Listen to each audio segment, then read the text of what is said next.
Annonceurs, entrepreneurs, promoteurs et chefs d'entreprise, choisissez dès à présent votre meilleur partenaire média, Ideal Production. Ideal Production est basé à Cotonou au Bénin. Ideal Production, le partenaire exclusif de Sika TV en Afrique.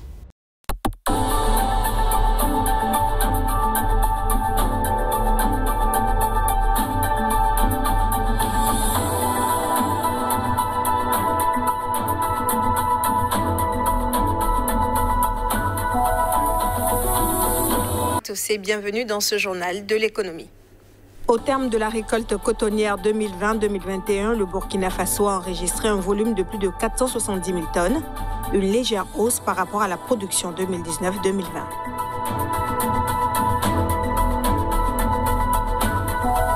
La situation sécuritaire du Mozambique pousse Total à suspendre son gigantesque projet gazier dans le nord-est du pays. Le groupe français a déclaré une situation de force majeure.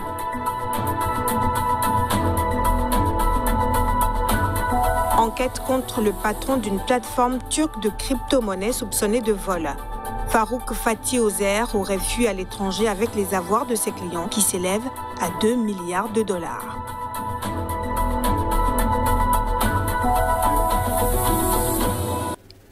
Au Burkina Faso, le coton est la culture d'exportation la plus importante. Si la filière a traversé une zone de turbulence il y a 2 ans, elle prend progressivement le chemin de la reprise. Le Burkina Faso a produit 472 000 tonnes de coton en 2020-2021. En 2020-2021, le Burkina Faso a récolté 472 000 tonnes de coton. L'annonce a été faite le 22 avril dernier par le gouvernement en marge du Conseil des ministres. Ce stock marque une hausse de 2% par rapport aux résultats de la précédente campagne, qui était de 464 000 tonnes et la deuxième année consécutive de croissance du volume. Au-delà de ce résultat positif, il faut noter quelques ombres au tableau. En effet, la production atteinte reste inférieure à l'objectif fixé en début de campagne, qui est de 550 000 tonnes. Par ailleurs, il s'agit de la 3e année consécutive où le pays n'arrive pas à atteindre la barre des 500 000 tonnes d'or blanc. Pour la saison 2021-2022, l'exécutif demeure optimiste concernant les perspectives de production avec un volume prévu pour atteindre 627 500 tonnes grâce à environ 663 000 hectares emblavés. Un tel volume, s'il était réalisé, signerait la seconde meilleure production du pays dans l'intervalle de 5 saisons. Le Burkina Faso est actuellement le 3e producteur africain de coton après le Bénin et la Côte d'Ivoire et la culture de la fibre occupe près de 350 000 exploitants. Le pays des hommes intègres a cédé sa seconde place à la nation éburnéenne en 2018-2019 avec l'effondrement de sa récolte à 436 000 tonnes contre près de 613 000 tonnes un an plus tôt. Au Maroc, la filière tomate est l'une des branches les plus dynamiques de l'horticulture. Avec la hausse de la demande sur les principaux débouchés commerciaux du pays, le segment des exportations a connu une forte progression ces dernières années. Suivez plutôt. La filière tomate marocaine continue de rayonner au Royaume-Uni. Les exportations du fruit vert, le Royaume-Uni, ont généré une enveloppe de 104 millions d'euros en 2020. Si ce montant ne fait du Maroc que le 3e exportateur vers le pays, il faut noter cependant que la filière ne cesse de réduire l'écart avec l'Espagne, son principal rival et second exportateur derrière les Pays-Bas. En effet, entre 2016 et 2020, les expéditions marocaines ont enregistré une hausse en passant de 49 840 tonnes à 83 150 tonnes. Comparativement, sur la même période, les exportations ibériques ont suivi la tendance inverse, chutant de 144 720 tonnes à 90 440 tonnes. Par ailleurs, le volume exporté par le Maroc en 2020 était en hausse de 22,6% d'une année sur l'autre, alors que l'Espagne connaissait un recul de 24,76%. Globalement, selon les observateurs, Si la progression des expéditions de tomates marocaines se poursuit avec la même vigueur, le pays d'Afrique du Nord pourrait supplanter l'Espagne et lui ravir la seconde place cette année. Actuellement, le Maroc fournit 22% du total de tomates consommées au Royaume-Uni. Dans le pays, la filière tomate représente plus de 45% des exportations totales de légumes. Je le disais en titre, le groupe français Total a confirmé le 26 avril la suspension de son gigantesque projet gazier dans le nord-est du Mozambique.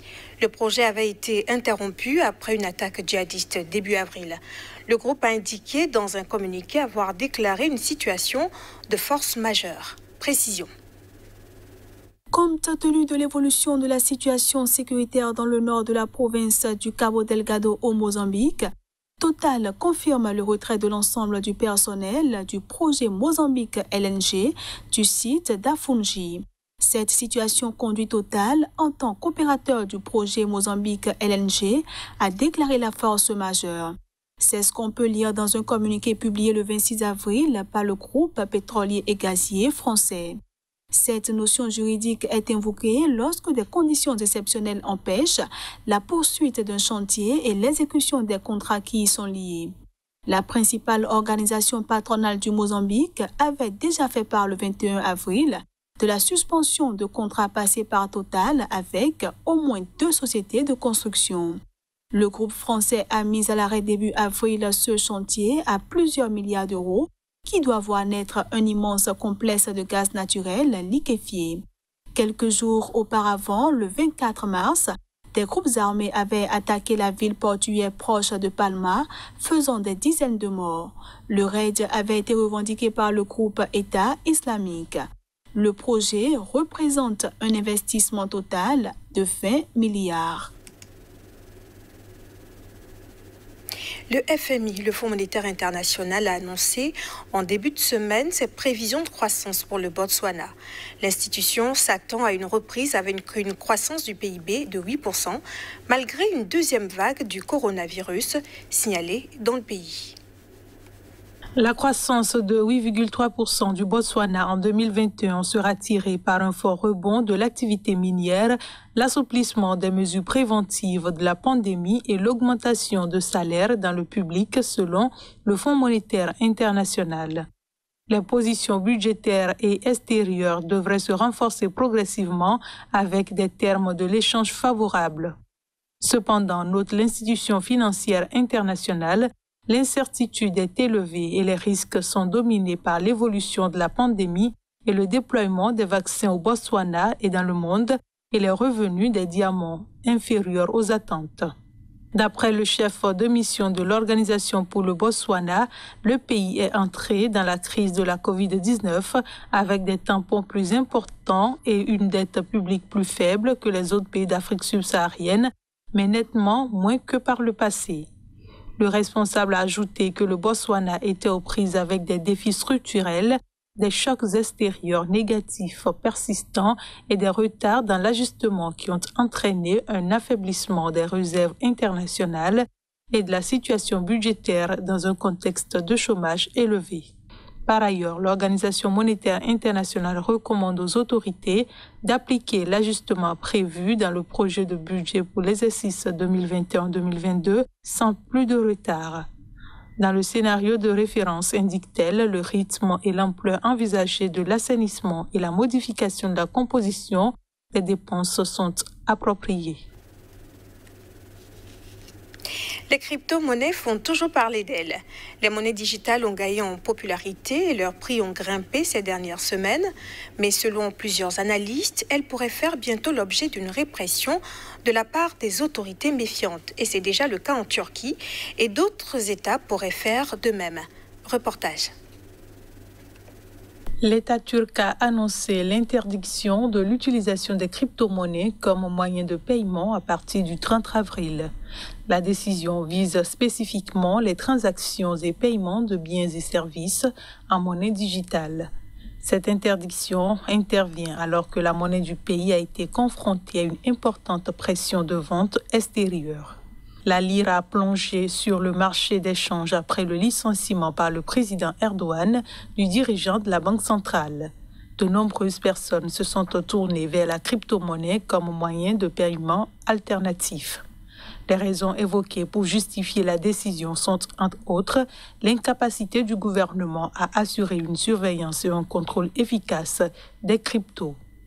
Pour la Banque centrale du pays, les transactions de crypto-devises peuvent entraîner des pertes non récupérables et ébranler la confiance dans les méthodes et instruments utilisés actuellement. Selon certains analystes, des mesures similaires pourraient survenir en Inde ou encore au Maroc, où on pourrait assister à une interdiction plus stricte des crypto-monnaies.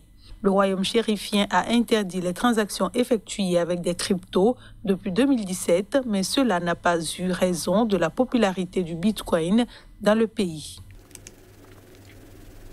Nous restons en Turquie pour dire que le pays a ouvert vendredi des procédures pour lancer un mandat d'arrêt international contre le fondateur d'une plateforme d'échange de crypto-monnaies qui a pris la fuite avec 2 milliards de dollars d'actifs d'investisseurs selon des médias d'État. Le fondateur de cette plateforme appelée Todex aurait fui en Albanie.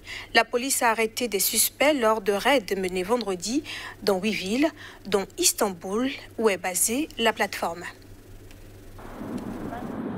En Turquie, le 21 avril, la plateforme Todes, fondée en 2017, a mystérieusement annoncé la suspension des échanges et rendu son site inaccessible, déclenchant la panique d'utilisateurs dans l'impossibilité de retirer leurs avoirs. Après le dépôt de plusieurs plaintes pour escroquerie aggravée, le bureau du procureur d'Istanbul a ouvert une enquête contre le fondateur, Faruk Fatih Özer. Avant le blocage de son site, la plateforme Todes, sorte de bourse d'échange de monnaie virtuelle, hébergeait les avoirs de centaines de milliers d'utilisateurs pour un montant total de 2 milliards de dollars. Les médias turcs ont par ailleurs indiqué que le suspect avait quitté la Turquie, certains mentionnant la Thaïlande et d'autres l'Albanie. Face à cette avalanche d'accusations, Todes a rompu le silence le 22 avril en dénonçant sur Twitter une campagne de diffamation. Le dirigeant du site ajoute que la plateforme Todes a été rendue inaccessible pour des opérations de maintenance après que des mouvements suspects ont été détectés. Il faut dire que la police a arrêté quelques 62 suspects en lien présumé avec la plateforme et Faruk Fatih Özer, patron de Todes, fait désormais l'objet d'un mandat d'arrêt international. Et ce sera tout pour ce journal. Merci de l'avoir suivi et bonne suite des programmes sur Sika TV.